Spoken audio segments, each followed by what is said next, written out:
கோயம்புத்தூர்ல last Sunday college படிக்கிற பொண்ணை வந்து கூட்டு பாலியல் பலாத்காரம் பண்ணியிருக்காங்க. இது வந்து பெரிய இஷ்யூ ஆயிட்டு அதுக்காக வந்து போலீஸ் வந்து பார்த்தீங்கன்னா நடவடிக்கை எடுத்து ஒரு 3 பேரை வந்துட்டு அரெஸ்ட் பண்ணியிருக்காங்க.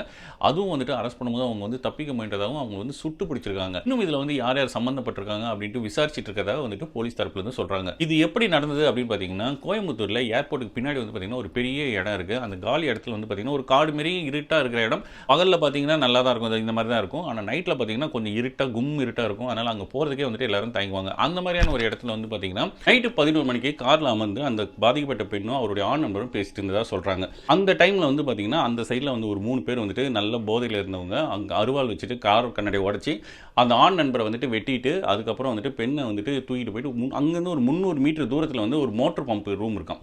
அங்கே கொண்டு போயிட்டு அந்த பெண்ணை வந்துட்டு இந்த மாதிரி பண்ணியிருக்காங்க. போலீஸில் அந்த ஆண் நண்பர் வந்து தகவல் கொடுத்துருக்காரு. அதுக்கப்புறம் போலீஸும் அங்கே வந்திருக்காங்க, வந்து தேடி பார்த்தாங்க. ஏன்னா அது ரொம்ப பெரிய இடம், ஒரு இருட்டாக இருக்கிற இடம். அதனால் வந்துட்டு அவங்களாலையும் ஐடென்டிஃபை உடனே பண்ண முடியல.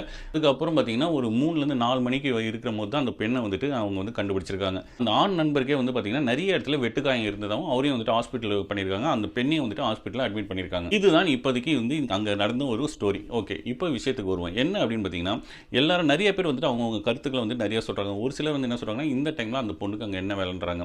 இன்னொரு சிலர் வந்துட்டு ஒரு பொண்ணு வந்துட்டு இந்த டைம் கூட இந்த டைமில் இங்கே இருக்கணும் இருக்கக்கூடாது அப்படின்னு ஏதாவது இருக்கா அப்படின்ற மாதிரி கேள்வியும் எழுப்புறாங்க. ஆனால் நாம் என்ன சொல்ல வரோம் அப்படின்னு பார்த்தீங்கன்னா இந்த கேள்வி எழுப்புறாங்களா, அவங்க வீட்டில் ஒரு பொண்ணு இருந்து அவங்களுக்கு வந்து இந்த மாதிரி ஆயிடுச்சுன்னா அவங்க ஃபர்ஸ்ட் கேள்வி என்ன கேட்பாங்க, ஏன் அந்த டைம் அங்கே போன அப்படின்றது தான் கேள்வியாக இருக்கும். சும்மா நம்ம பேச்சுக்கு சொல்கிறதுக்கெலாம் வந்துட்டு என்ன வேணால் சொல்லலாம். ஆனால் வந்துட்டு ஃபஸ்ட்டு வந்து இந்த கேள்வி தான் இருக்கும். ஆனால் இதை வந்து ப்ளேமாக பண்ணக்கூடாதுன்றது தான் என்னுடைய கொஸ்டின். அந்த பொண்ணு மேலே தான் தப்பு அப்படின்ற மாதிரி போயிடக்கூடாது.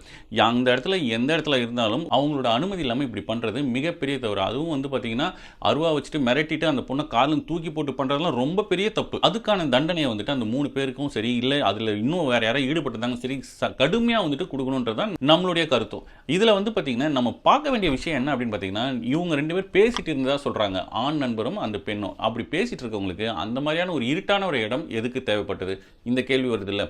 அதை வந்து நம்ம தவிர்த்திருக்கலாமே.